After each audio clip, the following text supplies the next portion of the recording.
doctor came in and he pulled up a chair and sat in front of my bed. He says, well, if you keep drinking the way you are for another year, you could have 5 years left, or that could drop to 3. And right there, I woke up. And I had an intuition. Something told me, you know, you're getting close to going to the other side or maybe dying.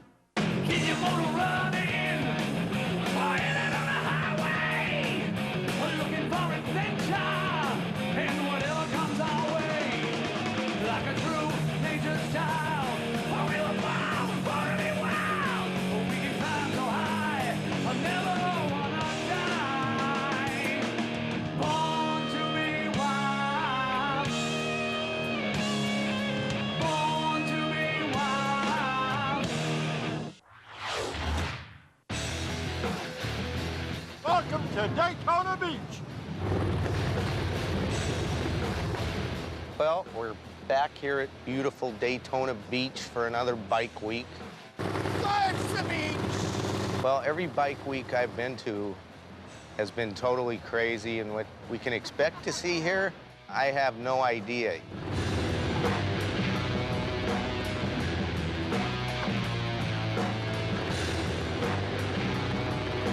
Bike Week in Daytona Beach is the #1 bike rally in the entire world. Been going on for 65 years. 600,000 people come to Bike Week. My whole purpose of being here at Bike Week is to show off the bike that I designed, because I'm starting R.knievels Custom Cycles up in Jersey, and that's why I brought it down here. The biggest challenge for the week is that this is Daytona, and although we're down here for business, as the network believes we are, there's also, you know, a bit of history with Robbie. You photographer, you're holding the lens wrong. You're supposed to hold it upside down. It's really Robbie's coming out party. Really, it's the first time that he's been associated with a television show. Oh, my goodness. What's funny about it is you take a guy who grew up in this environment and you put him here for business, and it's hard to make that transition because Robbie's been coming to these bike rallies for years. So everybody in Daytona knows Robbie. I get in trouble once in a while. There's a lot of temptations at bike rallies. There's a lot of temptations everywhere we go, but there's usually more at bike runs because it's like going to Vegas if you don't live in Vegas. Robbie's Robbie. He makes his own decisions. He left home when he was 16. He does whatever the hell he wants to do, and nobody controls him.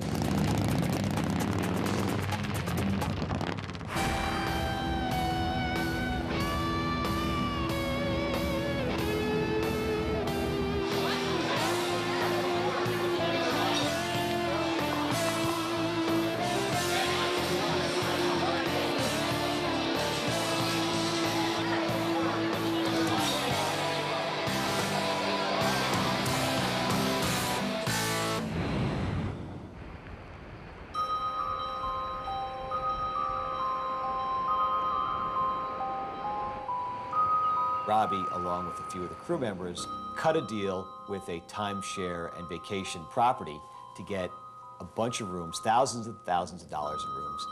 And in exchange, he had to make he has to do an appearance every day down at the timeshare sales center. On paper and in general, it seems like an easy thing to do, right?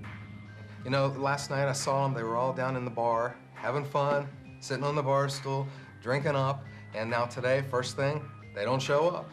There's a bunch of rookies that haven't dealt with it that are sort of like trying to, figure out what's going on, and they're trying to make decisions, and really you can't do anything. Distinguished guests, just so everybody's not wondering what's going on real quick. This is TJ. TJ, it's Larry. Hey, Larry, how are you? I'm not doing very well. I hear Mr. Knievel hasn't shown up this morning. Well, let me tell you something, Larry. This is just continuing to happen. All I ask him to do is show up at 10 o'clock in the morning on my sales floor, and he doesn't show. He is staying at what he calls his home away from home during bike week. A deal is a deal, and I ask him to be in the sales center at 10 o'clock every morning, and they're not showing up. Oh, Robbie is supposed to do an appearance, and he's sick.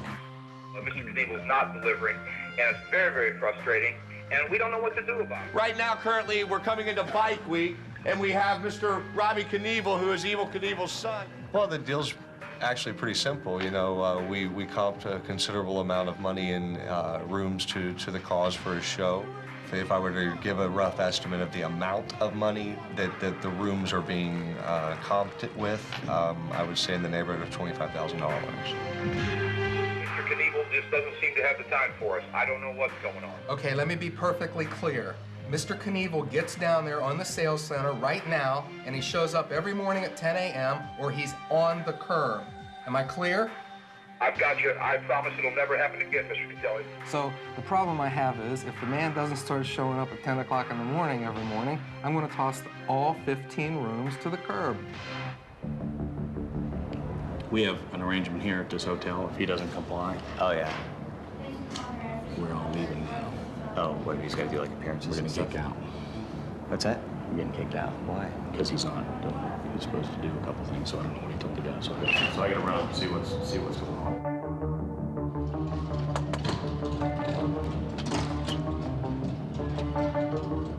You want that open? I want to look at it. Is Billy here?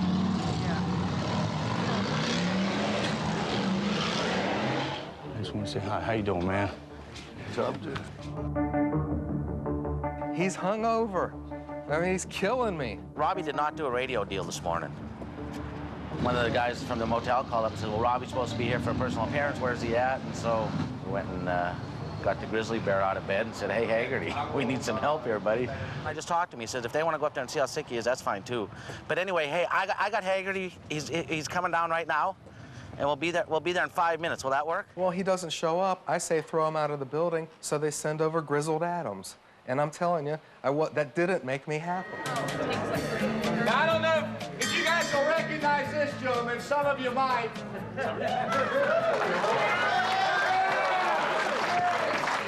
I don't know if all you folks are part of what we're doing over here, but I want to thank Joel and everybody, I don't know where you are, for letting us stay here. We're down here doing a reality show with Robbie Knievel, and I'm sorry that Robbie's not here right now. Robbie's gotten a little sick. I think he ran a little hard and burnt one of his pistons out last night, so I hope that he realizes that he can't put too much fuel to that body.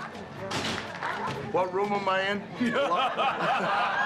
I don't know, but I had a girl knock on my door for about a half an hour last night, and I just let her out about 10 minutes ago. I paid for Robbie Knievel. I wanted to get Robbie Knievel. Grizzled comes over. He's a funny man. He's much funnier than Robbie is. And he came over and he did his little spiel, but that's not what I paid for. I guess he's flipping out, so I won't be there every day. I'll talk to him. I might have to be left alone today. I'll talk to him. My right stomach cramps all night. All right, buddy. I'll hook it up. You need anything at all? No. All right, buddy. Love you, man. Okay.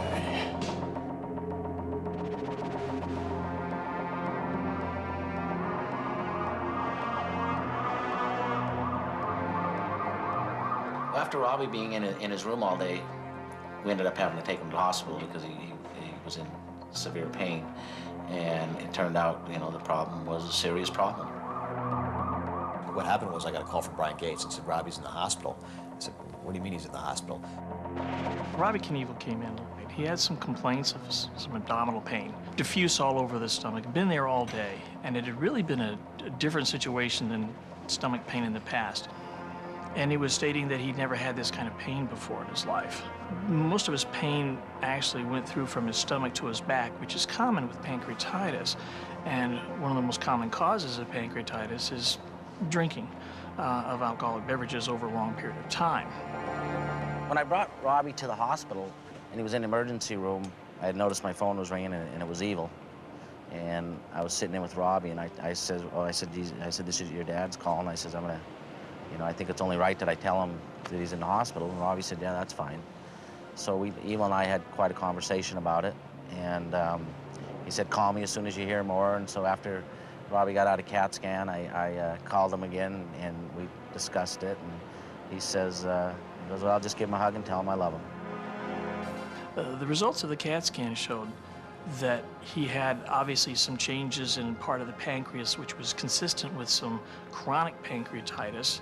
Also some changes in the liver, which are pretty consistent with long-term alcohol use.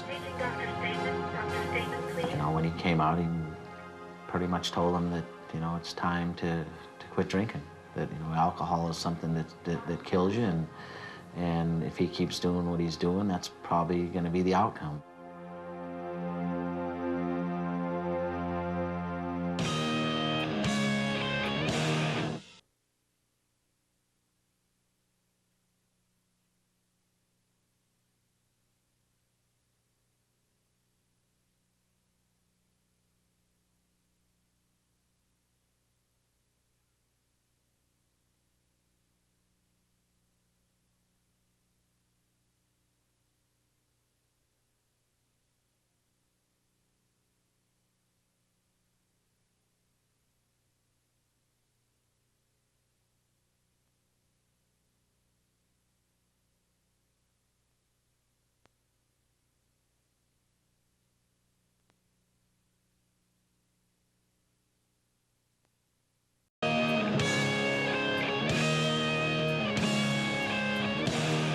Yeah, Robbie was really sick last night, ended up in the hospital. You know, alcohol is something that kills you, and if he keeps doing what he's doing, that's probably going to be the outcome. So it scared the hell out of him, it scared the hell out of me. It's his life, right? I mean, he grew up differently than I did. He's got a different background than I did. He runs at a different speed. So, you know, his body will tell him when it's time to slow down, and his mind will tell him when it's time to speed up. Maybe sometimes in life it takes a wake-up call for people. Maybe that, you know, it might have happened to Robbie. Something told me, you know, you're getting close to going to the other side or maybe dying. With the situation as it was with him, I felt it would be a pretty good idea to have a conversation with him. My doctor came in and he pulled up a chair and sat in front of my bed. I talked to him about his family, his future, his past, what he really wanted out of life and where he was headed. He says, well, I gotta tell you, there's 20 things that cause pancreatitis. You have it. 17 of them are alcohol. So I figured the other 3 things, whatever they are, wasn't the cause of my pancreatitis. Robbie also admitted at that time that he is something of a habitual drinker. Robbie usually drinks a large quantity of alcohol on an evening basis, basically a daily basis, and had been for several years. He's still alive. You can't kill him that easy. You know, you haven't killed him yet. The man has 9 lives like a kid. So the doctor says, if you keep drinking the way you are for another year, you could have 5 years left, or that could drop to 3. And right there, I woke up. The majority of me is happy to see Robbie go into a hospital. I mean, this is a guy that didn't go to the hospital when he broke his hand on the Intrepid, right? He doesn't like hospitals, and so for Robbie to go is a good step. I've been praying for years to cut my drinking way back. And the fact that I heard Robbie was in the hospital saved them from getting kicked to the curb. When we finished our conversation, he said, I want to give you something. He pulled this necklace off. He said, I don't know about you, but I'm a believer. Obviously, I'm assuming that this meant Christian. But I also think Robbie believes in himself. And I've got this feeling that Robbie's going to be pretty successful at this.